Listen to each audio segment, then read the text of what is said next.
Hi yogis, today's tutorial is dedicated to balance. So a couple of reasons why you want to focus on balance. In general, whether you practice consistently or not, as you age or as you go through different periods of your life that you may become more sedentary, you're going to lose your natural form of balance. If you spend a lot of time in shoes, they aren't really designed to let our feet and ankles and our legs do what they are designed to do, which is create balance for us. So take care of your balance because it's going to be vital one day when you are much older, hopefully, and you would like to put a sock on one foot at a time, or even your pants on one leg at a time. So remind yourself every day to spend a little bit of time barefoot, and that could be walking around in the morning, it could be walking around during your workday if you get a chance to kick off your shoes under your desk, or it could be in the evenings. And it might not necessarily mean completely barefoot. Socks, are great, especially if you already have issues with balance. You can get the ones with little kind of sticky rubbery soles onto the bottom. As far as shoes do go, if you could get a pair of sandals that have a strap along the back instead of being flip-floppy like, then that would be better for your form and function of your feet. Okay, so also another great way to invite balance is to literally take a balance. So a couple of ways that you can do this. I'll go to aggressive version and then work up from there, but use a wall to start, to gauge your balance, right? To know how good your balance is to start. And have one hand on the wall, bring one of your feet up to the toes, and maybe play with taking the hand off the wall. I have a micro bend, maybe even a little bit more than a micro bend into my standing leg. So I'm not locking into the joint, I'm allowing the muscles around the joint to help me. Maybe then I work my foot up to the toes, and again, keep playing with removing my hand away from the wall, noticing where my balance is at. You can try both of these first versions this way and then with your eyes closed.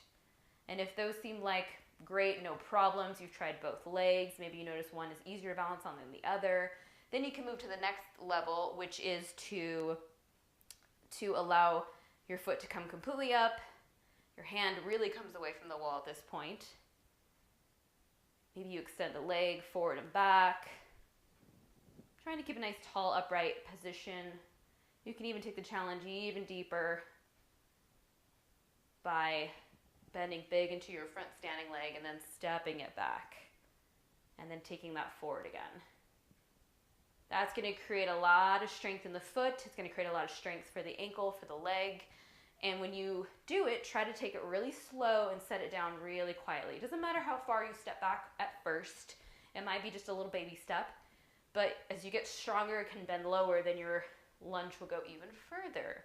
So that's one version of creating some balance for you. Another one is to walk the line. So you'll pretend that you're walking on a line. If you don't have one on your floor, then you can pick a different one.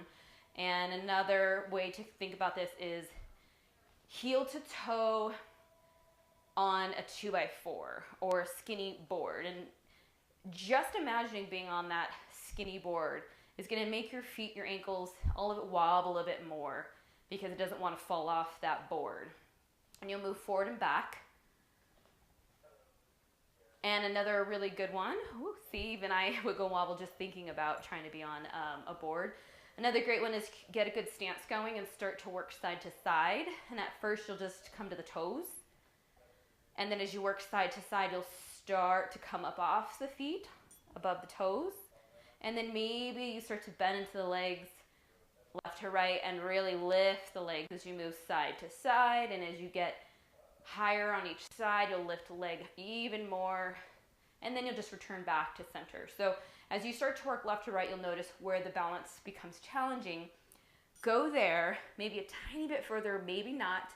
And then come back to your center, work back to center. Just be mindful of your balance. And again, you could even do that facing a wall where the hands are up against the wall as you're doing it so that you can have a point to balance on, okay? So a couple of just random versions that you could do at your work desk are to do simple standing legs. You can be holding onto your desk at work. I've got a micro bend in my knee, and you're taking a simple stance into one leg. This is sort of like a tree pose. If you want to open up to the side, get a little mobility to the hip, that'll work too. All right. I hope you enjoyed all those tips. If you have some other really great ones that you want to share, let me know.